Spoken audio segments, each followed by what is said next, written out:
Allahu Akbar, Allahu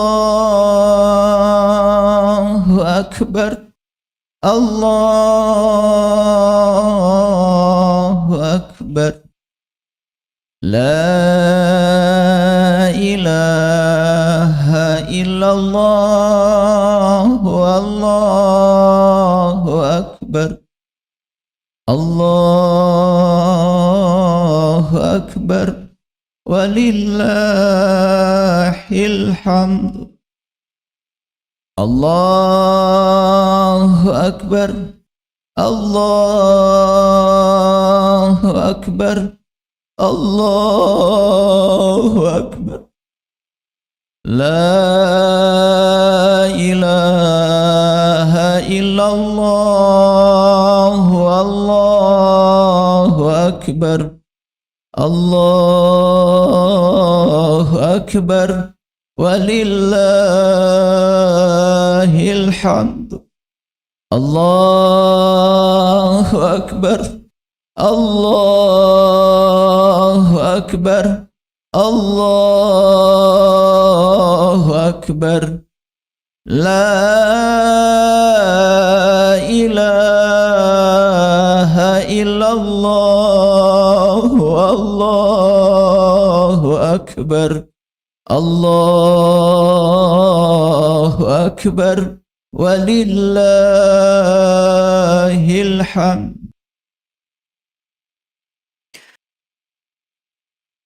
Bismillahirrahmanirrahim. Assalamualaikum warahmatullahi wabarakatuh.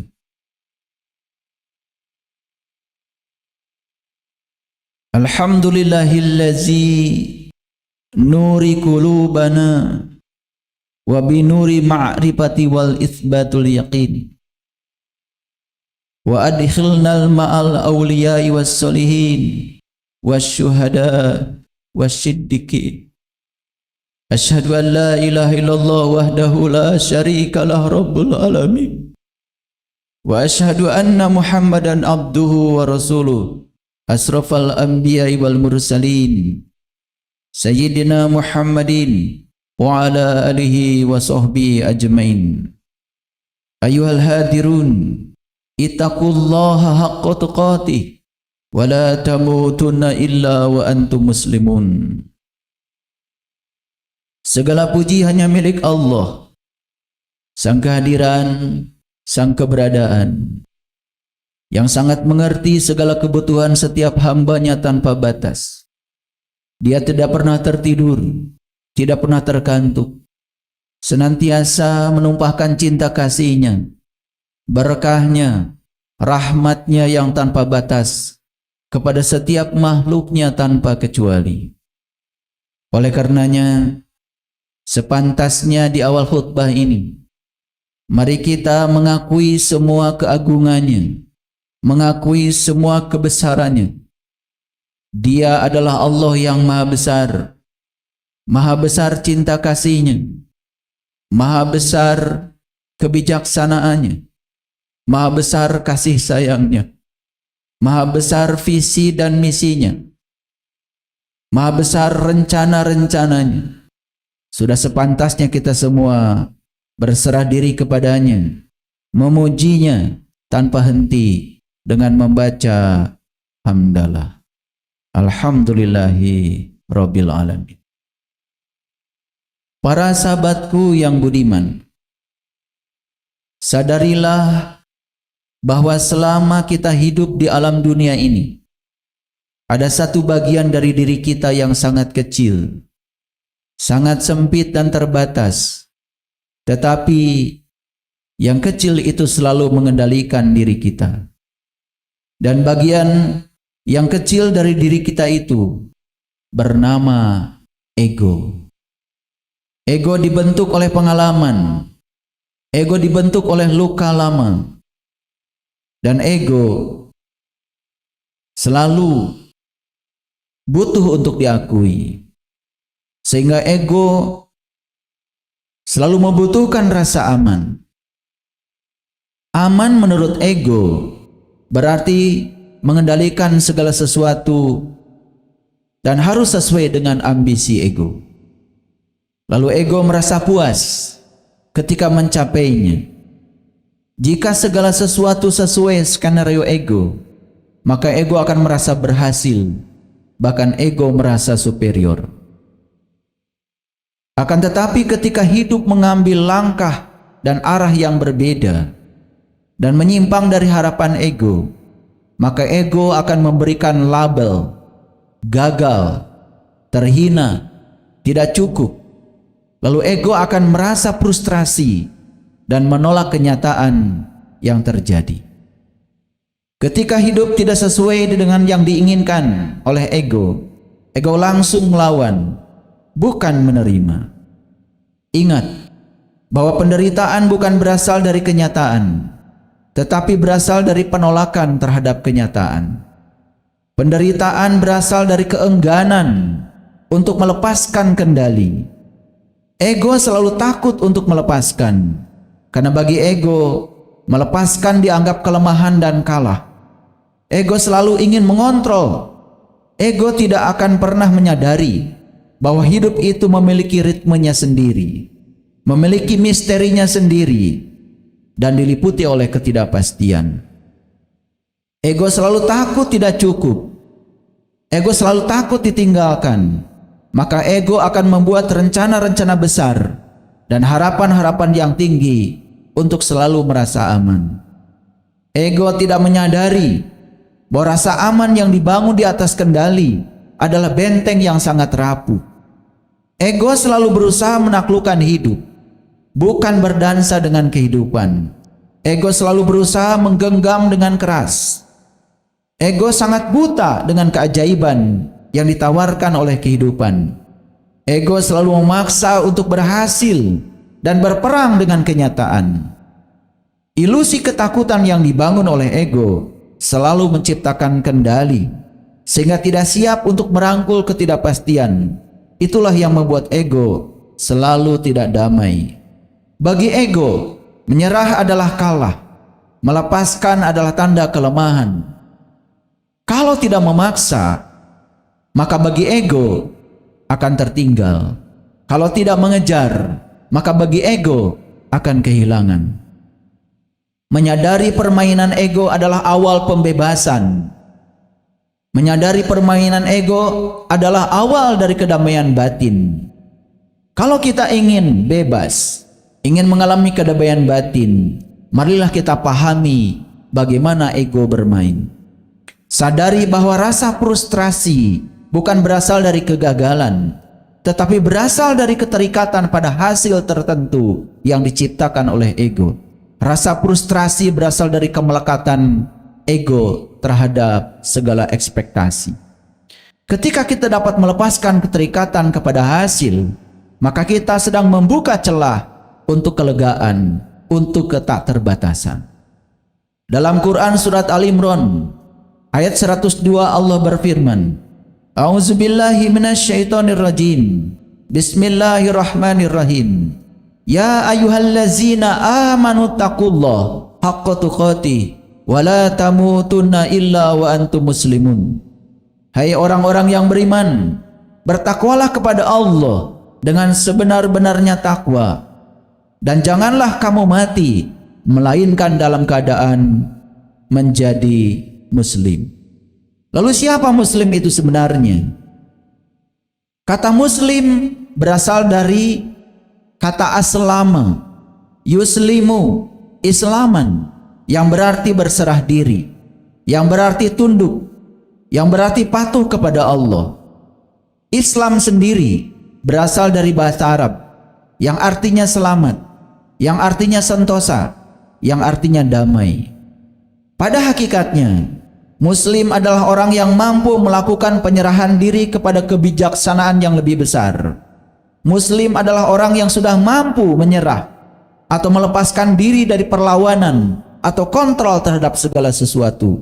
Muslim adalah mereka yang berhenti melawan dari segala arus kehidupan. Berserah diri bukanlah penyerahan yang pasif, bukan berhenti berusaha. Penyerahan yang sejati dikarenakan adanya kesadaran yang mendalam tentang adanya kebijaksanaan dan cinta yang lebih besar. Hidup bukan lagi sebagai medan perang yang harus dimenangkan, tetapi sebagai tarian yang mengajak kita semua ikut mengalir dan mendengarkan iramanya. Berserah diri bukan berarti tubuh kita berhenti bergerak, tetapi ego berhenti melawan, tidak memaksakan jalur tertentu, tidak menggenggam keras harapan yang menyiksa. Berserah diri yang sejati itu berarti kita tidak lagi menuntut agar kehidupan memberikan yang kita inginkan, tetapi menerima yang dibutuhkan. Menyadari bahwa hidup mengalir dengan caranya sendiri. Hidup bukan tentang mengejar, tetapi hidup adalah tentang mengizinkan. Berserah diri berarti kita belajar berjalan bersama kehidupan. Berserah diri berarti bukan melawan kehidupan. Berserah diri artinya bahwa kita melepaskan dengan sadar tanpa kehilangan kendali. Dan dari sanalah lahir kendali yang sejati, yaitu kendali untuk memilih respon dengan kehadiran, dengan kepercayaan, dan dengan cinta. Berserah diri adalah membuka ruang untuk hidup, berbicara, dan membimbing ke arah yang sebenarnya. Dalam kehidupan ini, tidak semua hal harus dijawab, tidak semua kekhawatiran harus ditenangkan, tidak semua ketakutan harus dilawan. Yang dibutuhkan dalam hidup ini hanya diam dan membuka diri. Bukan untuk menemukan jalan keluar, tetapi hanya menyadari bahwa kita tidak sendirian. Berserah diri adalah belajar lentur seperti pohon bambu di tengah badai yang tidak patah, menari bersama angin. Berserah diri bukan berarti menyerah pada dunia, tetapi menyerah pada aliran semesta yang jauh lebih bijaksana daripada ego yang terbatas. Ketika kita sudah mencapai derajat muslim yang sejati, maka akan muncul rasa damai yang tidak bisa dibeli oleh pencapaian apapun.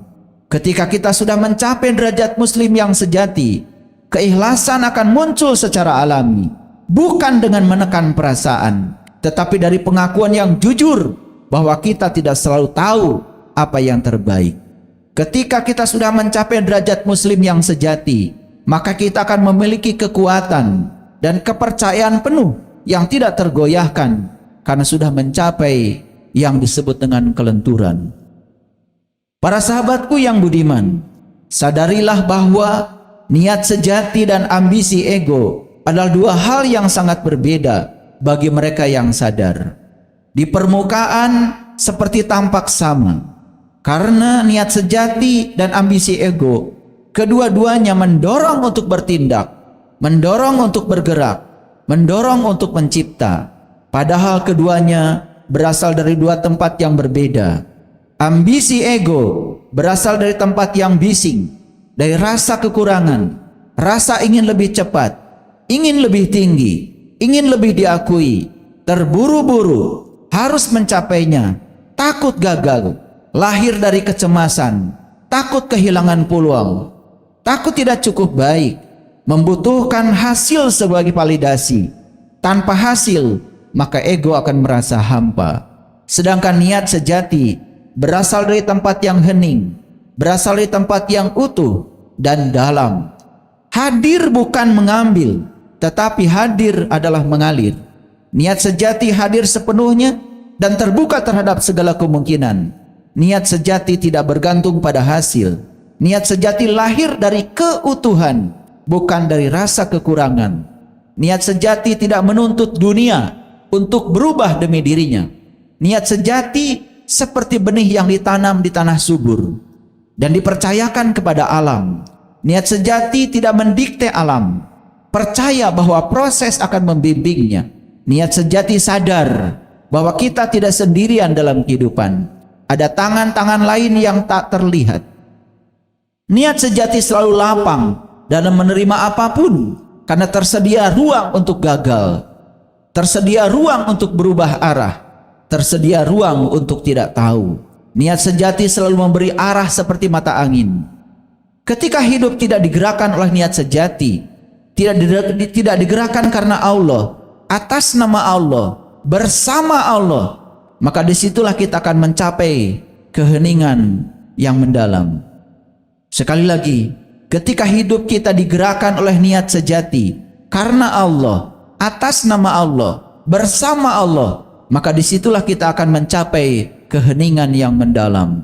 Dalam keheningan mendalam itulah kita dapat mendengarkan suara kebenaran dengan jelas, suara kebenaran yang tidak lagi tertutup oleh kebisingan ego. Dan disitulah kita menjadi Ismail yang sejati. Isma artinya mendengar. Il berasal dari kata Eli yang berarti Tuhan. Ismail adalah mereka yang selalu mendengarkan suara Tuhan. Ismail adalah mereka yang mengikuti dengan tulus apa yang disampaikan Tuhan. Sami'na wa ata'na.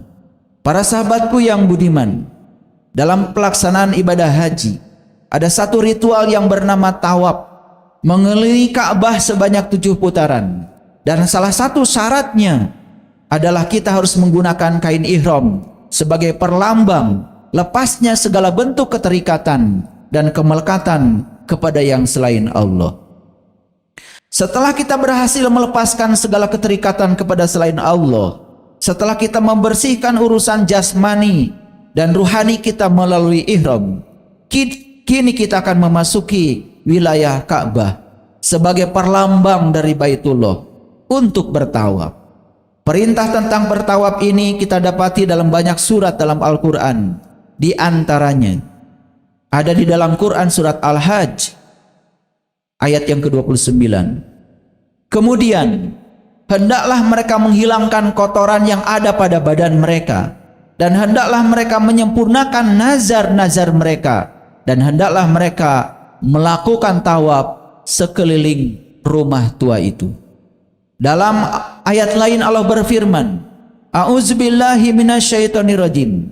Bismillahirrahmanirrahim.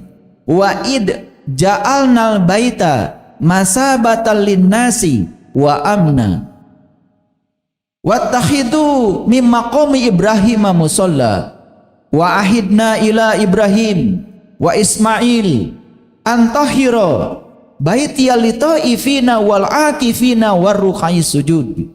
Dan ingatlah ketika kami menjadikan rumah itu tempat berkumpul bagi manusia dan tempat yang aman, dan jadikanlah makam Ibrahim sebagai tempat solat. Dan telah kami perintahkan kepada Ibrahim dan Ismail, bersihkanlah rumahku untuk orang yang tawaf, yang itikaf, yang ruku, dan yang sujud. Quran surat Al-Baqarah ayat 125.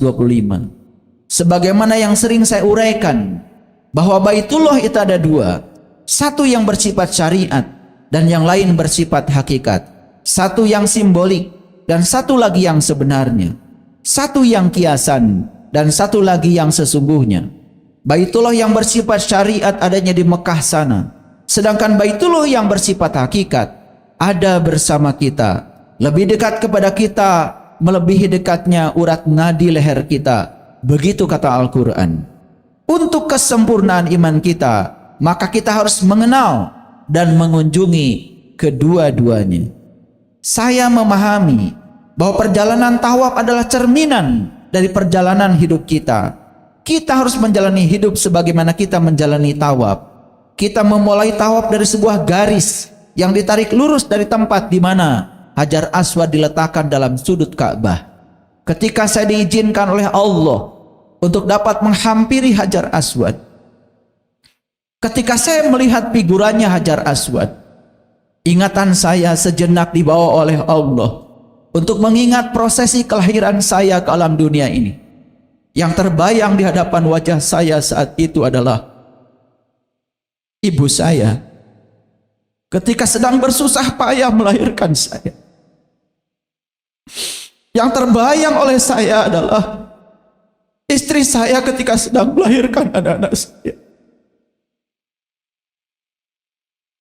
Dengan susah payah. Sebagaimana yang digambarkan Allah dalam Al-Quran surat Al-Ahqaf ayat 15. Kami perintahkan kepada manusia supaya berbuat baik kepada kedua orang tuanya. Ibunya mengandungnya dengan susah payah dan melahirkannya dengan susah payah pula. Mengandungnya sampai menyapinya adalah 30 bulan. Sehingga apabila dia telah dewasa dan umurnya telah sampai 40 tahun, ia berdoa, "Ya Tuhanku, tunjukilah aku untuk mensyukuri nikmat Engkau yang telah Engkau berikan kepadaku dan kepada kedua orang tuaku, dan supaya aku dapat berbuat amal soleh yang Engkau ridhoi. Berilah kebaikan kepadaku dan kepada anak cucuku. Sesungguhnya aku bertobat kepada Engkau, dan sesungguhnya aku termasuk orang-orang yang berserah diri." Quran surat 46 ayat 15. Dalam ayat lain Allah berfirman, "Wa wasainal insana biwalidayhi hamalathu ummuhu wahnan ala wahnin wa fisaluhu fi amaini anishkurli wali walidaika ilayal masyir." Dan kami perintahkan kepada manusia untuk berbuat baik kepada kedua orang tuanya. Ibunya telah mengandungnya dalam keadaan lemah yang bertambah-tambah dan menyapinya dalam 2 tahun. Bersyukurlah kepadaku dan kepada kedua orang tuamu.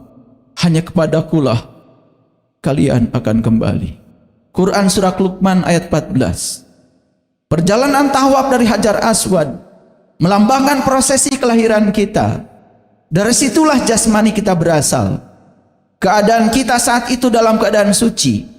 Maka kita harus pulang ke kampung asal kita pun dalam keadaan suci. Jika kita terus mengotori tubuh kita, mengotori diri sejati kita dengan debu-debu duniawi, maka niscaya kita tidak akan bisa kembali ke kampung asal sejati kita. Hajar Aswad adalah titik asal kehidupan kita, sekaligus titik akhir. Berasal dari satu titik dan berakhir di titik yang sama. Inilah refleksi dari kalimat "Inna lillahi wa inna ilaihi raji'un." Kesadaran tawaf yang semacam inilah yang akan mengubah para tamu Allah di rumahnya. Kesadaran tawaf yang seperti inilah yang akan membangkitkan kesadaran spiritual. Kesadaran tawaf yang semacam inilah yang akan mengantarkan kita kepada Sidratil Muntaha, puncaknya kesadaran. Setelah kita berhasil mencicipi nikmatnya pengalaman spiritual di Hajar Aswad, kita berjalan ke multajam. Multajam itu artinya adalah komitmen. Kita harus memiliki komitmen pada diri kita sendiri untuk selalu menjaga kesucian diri kita. Kita harus menjaga kesehatan ruhaniah kita agar tidak tercemari oleh kotoran duniawi, oleh keterikatan kita pada segala keinginan kita yang bertakluk pada hawa nafsu. Kita harus menjaga kesucian kelahiran kita, menjaga janji kita dengan Allah, agar kita selalu mengalir bersama keinginannya, agar kita selalu menyerahkan diri kita kepadanya, agar kita selalu membiarkan hidup kita digunakan olehnya untuk memenuhi tujuannya. Kita tak boleh menciptakan tujuan hidup berdasarkan persepsi kita sendiri, karena jauh sebelum kita diciptakan, tujuan tentang penciptaan diri kita telah dibuat oleh Sang Maha Pencipta. Dalam Quran surat Al-Baqarah ayat 125, Allah berfirman, "Dan ingatlah ketika kami menjadikan rumah itu tempat berkumpul dan tempat yang aman." Berdasarkan ayat ini, Baitullah itu harusnya tempat berkumpul dan tempat yang aman. Pertanyaan bagi kita, tempat berkumpul siapa dengan siapa? Saya memahami bahwa Baitullah yang syariat itu tidak pernah digunakan untuk berkumpul, hanya dikelilingi oleh jutaan umat manusia. Kalau berkumpul di dalamnya, tidak akan masuk, dan belum pernah terjadi. Di samping tempat berkumpul, Baitullah itu juga sebagai tempat yang aman. Saya memahami bahwa yang dimaksud tempat berkumpul adalah berkumpulnya diri sejati kita dengan Dia, berkumpulnya diri sejati kita dengan Dia di rumahnya. Itulah yang disebut dengan At-Tauhid. At-Tauhid itu bukan mengesahkan Allah, tetapi mengesah bersama dengan Allah. Dengan demikian, maka kita selalu merasakan kehadirannya, merasakan pengawasannya, merasakan keberadaannya. Setelah kita berhasil melewati pintu Baitullah yang sejati, disitulah kita akan merasakan pengalaman syahadat yang sejati. Dan selanjutnya kita akan memasuki maqam Ibrahim, atau yang disebut dengan level Ibrahim. Setelah melewati maqam Ibrahim, selanjutnya kita akan meneruskan perjalanan kita ke Hijr Ismail. Kita telah memulai tawaf dari Hajar Aswad, telah melewati Multazam dan pintu Ka'bah. Kita telah menyeberangi maqam Ibrahim. Sebelum kita meneruskan perjalanan kita, maka kita harus menyadari ayat-ayat berikut ini. A'udzubillahi minasyaitonirrajim. Bismillahirrahmanirrahim. Dalam Quran surat yang ke-6 ayat 86, Allah berfirman, wa Ismaila wal Yasa'a wa Yunusa wa Lut wa kullan fadolna alal alamin.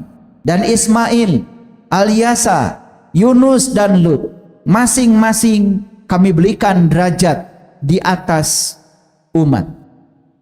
Itulah yang dikatakan oleh Allah, kami lebihkan derajatnya di atas umat. Dan Ismail, Al-Yasa, Yunus dan Lut, masing-masing kami lebihkan derajatnya di atas umat. Dalam ayat lain Allah berfirman, wa Ismaila wa Idrisa wa Dzalkifli kullum minasyabirin. Dan Ismail, Idris, Zulkifli, semua mereka itu termasuk orang-orang yang sabar. Quran surat 21 ayat 85.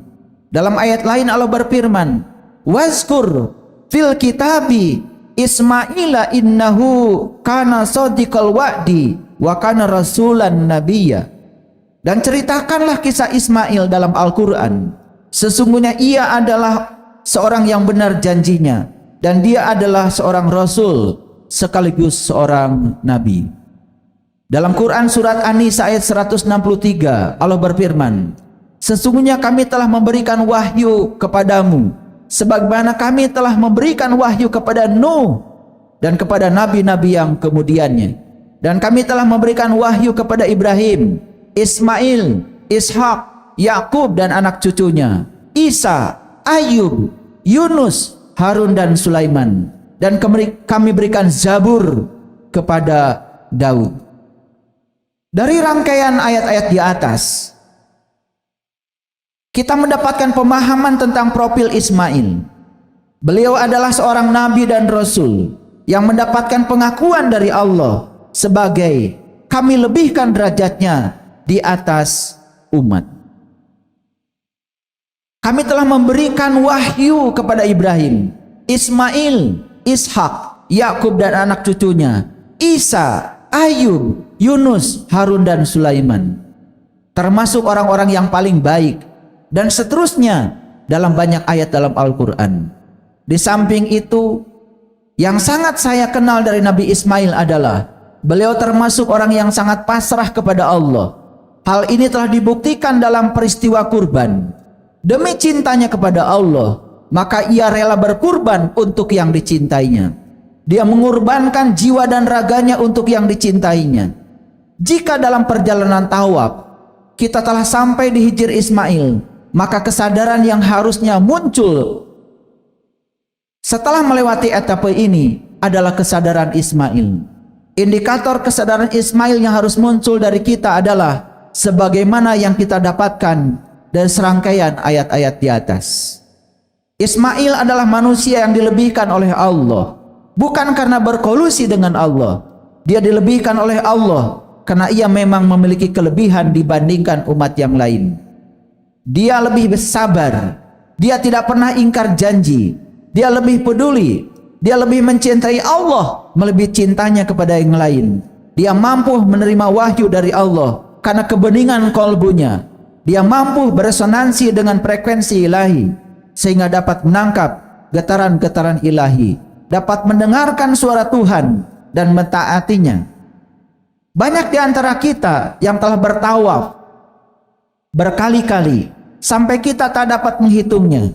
Entah sudah berapa kali kita melewati Hijr Ismail, tetapi kesadaran kita tetap di situ-situ saja. kesadaran kita tetap tidak meningkat. Kita hanya mendapatkan kelelahan tubuh saja ketika kita berputar mengelilingi Ka'bah. Kita hanya bangga dan takjub pada diri kita sendiri, karena kita telah bertawaf. Karena kita telah menunaikan haji. Bahkan kita merasa jengkel ketika orang di sekitar kita lupa memanggil kita dengan sebutan haji. Kadang kita marah. Kita berada di sebuah keramaian, sementara orang-orang tidak menyapa kita Bapak Haji. Kita sangat bangga dengan gelar haji, yang kita sendiri memberinya gelar itu di depan nama kita.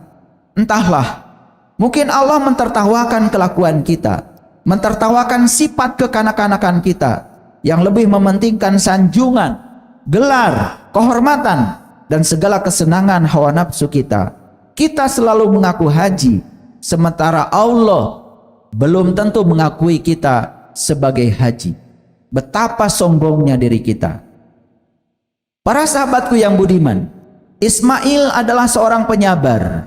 Dia adalah orang yang sabar atas segala takdir Allah yang menimpa dirinya. Dia selalu yakin bahwa apa yang menimpa dirinya adalah pilihan Allah yang terbaik bagi dirinya. Sementara kita sudah berkali-kali tawaf, kesabaran kita tidak pernah meningkat. Kita terkadang cengeng, gampang mengeluh, tergesa-gesa dalam menilai, sangat reaktif dan tidak responsif, gampang membalas, gampang terkena isu, gampang dihasut, tidak peka terhadap kesalahan kita sendiri. Kita hanya peka terhadap kesalahan dan aib orang lain, suka menilai, suka menghakimi orang lain, sering mudah kehilangan kendali, gampang marah, dan banyak lagi sifat buruk kita yang tak mungkin disebutkan satu persatu di sini karena terlalu banyaknya. Mari kita bertanya pada diri kita, apa yang menyebabkan tawaf kita tidak meningkatkan kesadaran kita itu? Ismail adalah seorang yang diakui Allah akan komitmennya pada janji, sementara kita gampang sekali mengingkari janji. Kita sering tak menepati janji pada diri kita sendiri dan orang lain. Kita masih jauh dari profil Ismail. Kita baru berputar mengelilingi Ka'bah. Kita belum tawaf dalam hidup kita. Kita belum haji, tetapi kita baru mengaku haji. Betapa hampanya diri kita. Mari kita mencoba melihat perjalanan kita ke belakang. Kita mencoba merunungi diri kita dan apa yang telah terjadi pada diri kita. Oh, kita baru menyadarinya.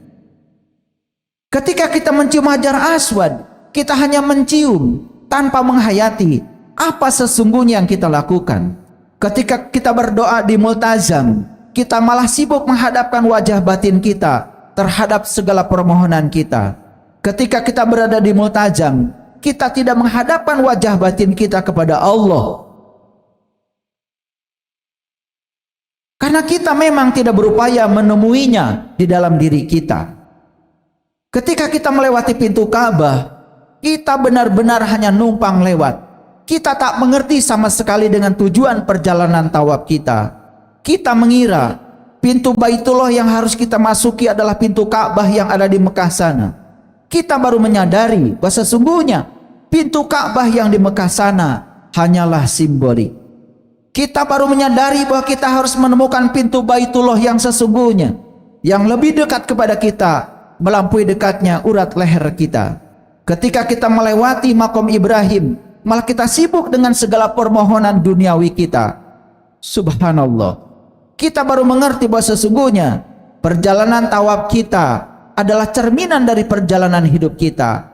Kita semestinya hidup sebagaimana kita tawaf. Seharusnya sekarang kita telah memiliki dan mencapai kesadaran Hajar Aswad, kesadaran Multajam, kesadaran pintu Ka'bah, dan kesadaran Hijr Ismail. Kita telah kehilangan banyak waktu dan uang. Kita telah banyak kehilangan energi. Kita baru menyadari betapa tidak berartinya semua ritual ibadah yang kita lakukan bila kita tidak melakukannya dengan ruh ibadah. Ternyata tidak banyak orang yang dapat membimbing kita tentang ruh ibadah ini. Kita telah bertemu dengan banyak orang yang menawarkan jasanya sebagai seorang ahli yang dapat membawa kita akan pengalaman rasa. Ternyata semua itu tidak terbukti. Kebanyakan orang yang kita temui hanya pandai berbicara tentang agama, tetapi kebanyakan mereka belum mencicipi rasanya agama. Banyak yang berbicara tentang tawaf, tetapi mereka sesungguhnya belum mencicipi rasanya tawaf.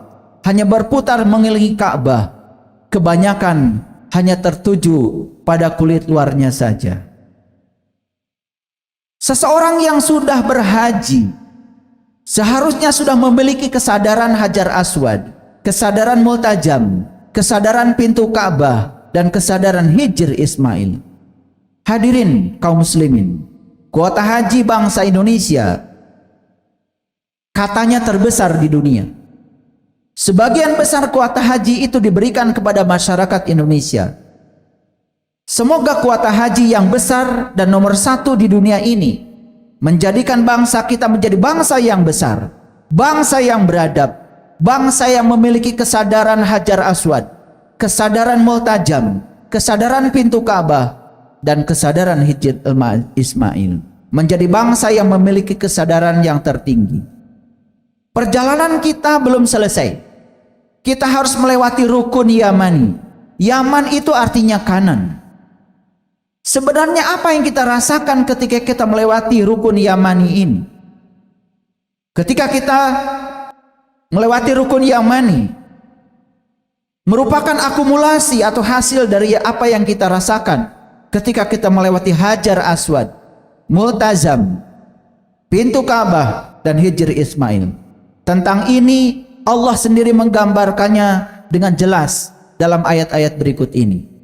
Dalam Quran surat Al-Waqi'ah ayat yang ke-8, Allah mengatakan, fa ashabul maimanati ma ashabul maimanah.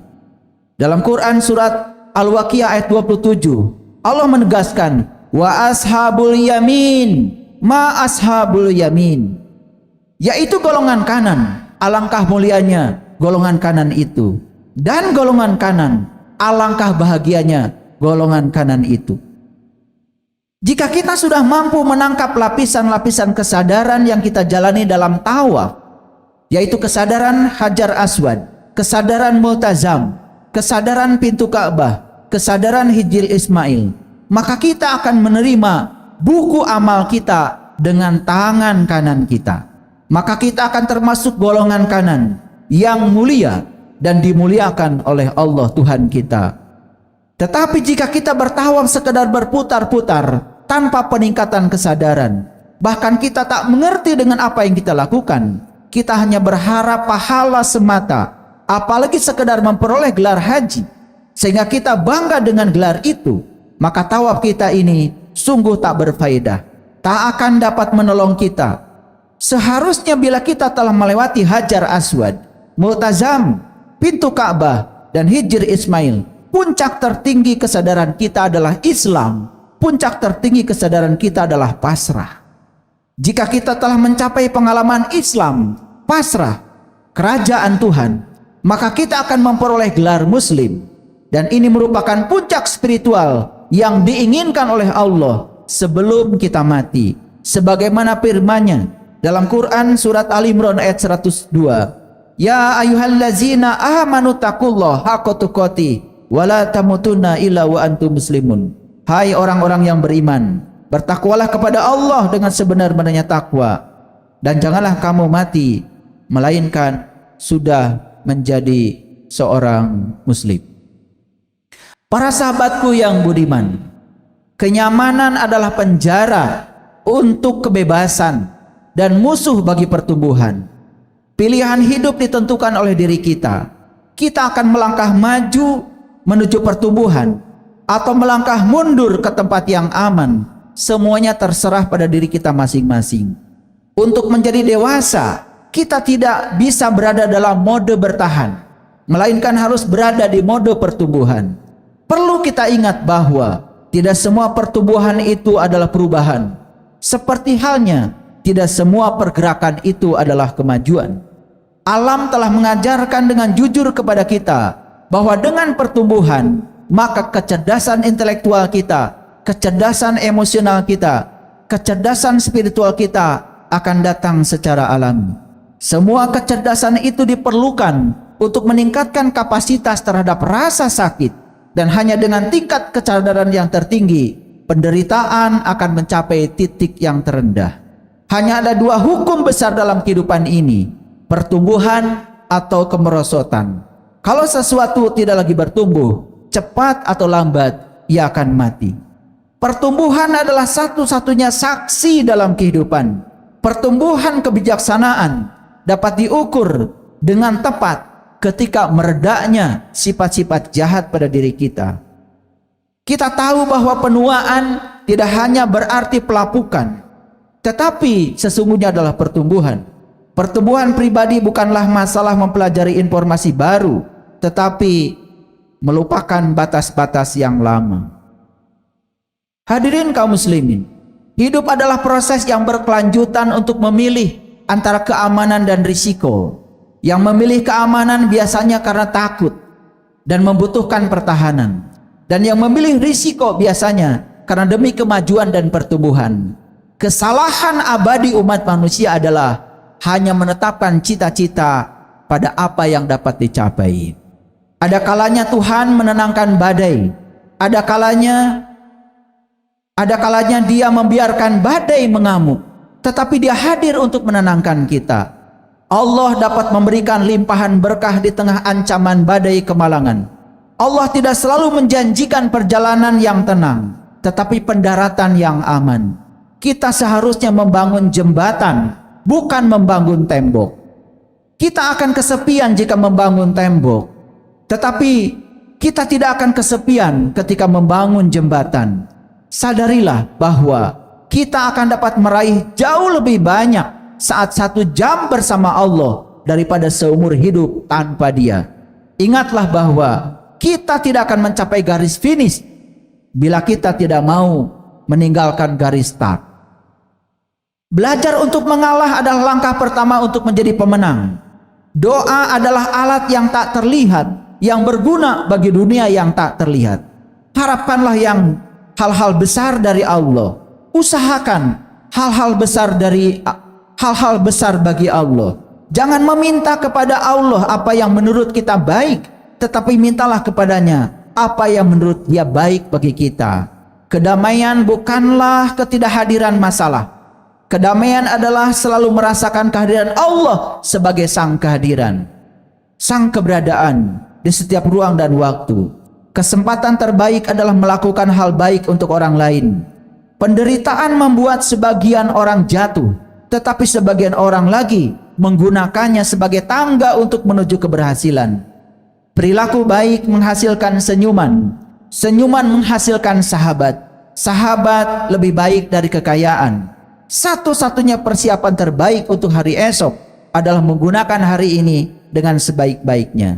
Segala kebaikan akan datang kepada seseorang yang tidak duduk diam saat menunggu.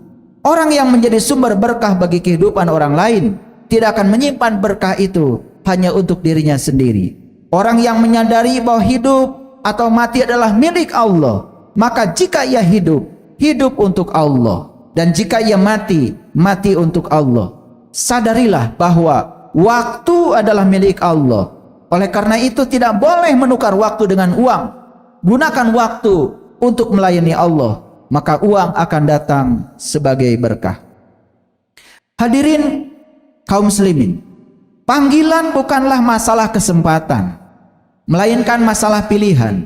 Setiap pekerjaan bagi Allah yang kurang dimotivasi oleh kasih sayang akan berakhir dengan hati yang hancur dan keputusasaan. Tak seorang pun akan mendapatkan penghargaan karena telah menerima sesuatu. Penghargaan akan diberikan ketika seseorang memberikan sesuatu.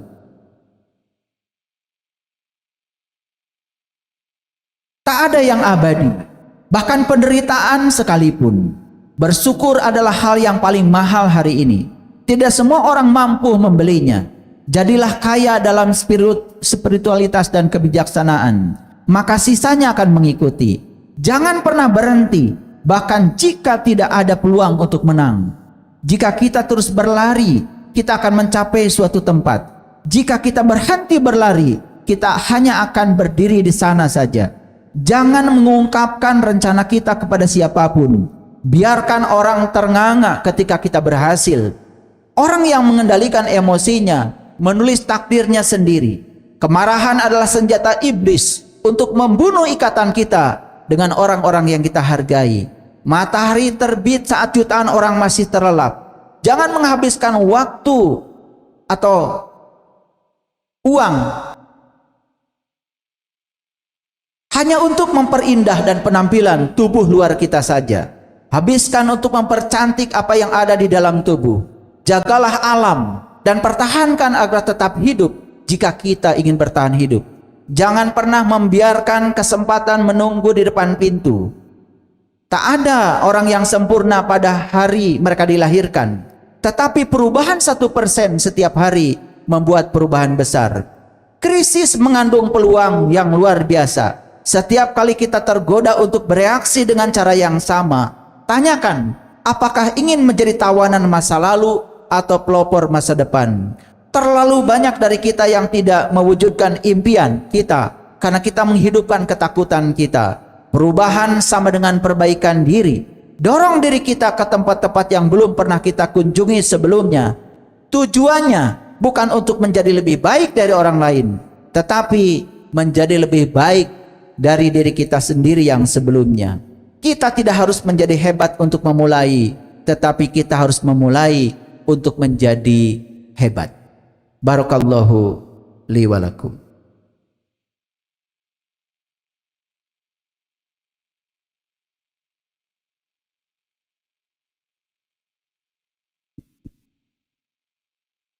Alhamdulillahillazi binuri jamali adha'a qulubal arifin wa bihaibati jalalihi ahraqa fu'adal asikin wa ammara silal wasilin.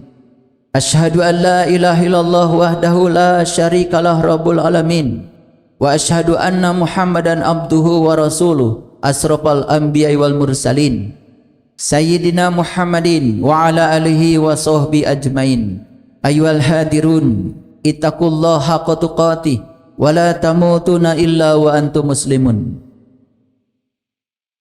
Para sahabatku yang budiman, marilah kita heningkan cipta kita. Kita sadari sang pemilik kehidupan yang tinggal dalam diri kita. Kita sadari sang kehadiran, sang keberadaan yang senantiasa mengurus dan mengatur semua kebutuhan kita. Dia tidak pernah mengikuti segala keinginan kita, karena yang kita inginkan itu lahir dari ketidaktahuan kita. Tapi dia sangat tahu yang terbaik bagi kita. Dia sangat tahu yang menyelamatkan diri kita. Namun ego kita, ketergesaan kita, keterburu-buruan kita senantiasa menghakimi dia, seolah-olah dia tidak tahu apa yang terbaik bagi kita. Dalam keheningan batin kita yang terdalam, marilah kita sadari dan kita akui betapa besarnya cinta kasih Allah kepada kita. Allahu Akbar, Allahu Akbar, Allahu Akbar kabira, walhamdulillahi katsira, wa subhanallahi bukratan wa asila. La ilaha illallah wallahu akbar, Allahu Akbar walillahil hamd. Allah yang maha besar dan dia maha besar cinta kasihnya, maha besar rencananya, maha besar visi dan misinya, maha besar segala pengetahuannya, maha besar segala sang wajibul wujudnya, maha besar segala kebijaksanaan.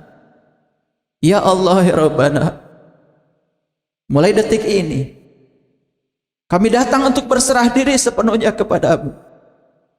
Berserah diri bukan karena keputusasaan, berserah diri bukan karena kami merasa kekurangan, tapi berserah diri karena kami percaya akan kebijaksanaan-Mu, percaya akan kemahabesaran-Mu, percaya akan kemahasucian-Mu, percaya akan cinta kasih-Mu. Maafkan ya Allah jika selama ini aku mengatur-ngatur-Mu seolah aku yang paling tahu yang terbaik bagi diriku. Maaf ya Allah Jika selama ini aku mengaku sebagai muslim, tapi aku tidak bisa menyerahkan diriku sepenuhnya kepadamu.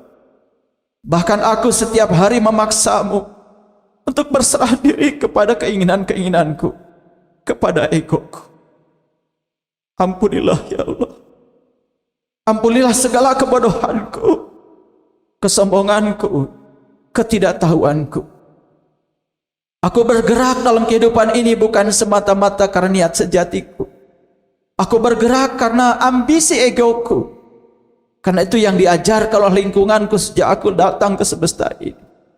Dan itu yang telah menodai kesucian batinku. Begitu banyak sampah-sampah yang ada di dalam alam bawah sadarku, yang telah menjadi benih realitas dalam kehidupanku. Ya Allah, ya Rabbana, izinkan aku kembali pulang kepadamu, kembali pulang ke dalam pangkuanmu, kembali pulang ke dalam rangkulanmu, kembali pulang ke dalam inti terdalam diriku, kembali pulang ke dalam kesadaran tertinggiku, kembali pulang ke dalam keheningan diriku, kembali pulang ke ruang keabadian yang ada dalam diriku. Seburuk apapun kotoran yang melekat dalam jiwaku, aku hanya percaya kemahsucianmu lah yang dapat melunturkan semua kotoran yang melekat dalam diriku. Allahumma Rabbana atmim lana nurana faghfir lana dzunubana. Allahumma Rabbana atmim lana nurana faghfir lana dzunubana. Allahumma Rabbana atmim lana nurana faghfir lana dzunubana. Allahumma Rabbana afriq alaina sabran wasabbit aqdamana fansurna alal qaumil kafirin. Allahumma Rabbana amanna bima anzalta wa taba'na rasulah faktubna ma'asyahidin, faktubna ma'asyahidin, faktubna ma'asyahidin. Ya Allah, izinkan kami menjadi orang-orang yang selalu menyaksikan kebesaran-Mu pada diri kami. Izinkan kami menjadi ulul albab-Mu, orang yang selalu mengingat-Mu dalam keadaan berdiri, duduk dan berbaring. Jangan biarkan diri kami menjadi orang yang bodoh, yang lalai dan lengah, yang membuat diri kami menjadi celaka karena perbuatan diri kami sendiri. Allahumma Rabbana atina fid dunya hasanah wa fil akhirati hasanah wa qina azabannar wa qina azabannar wa qina azabannar wa adkhilnal jannata ma'al abrar ya aziz ya ghafar ya rabbal alamin. Subhana rabbika rabbil izzati amma yasifun wa salamun alal mursalin walhamdulillahi rabbil alamin. Terima kasih. Assalamualaikum warahmatullahi wabarakatuh.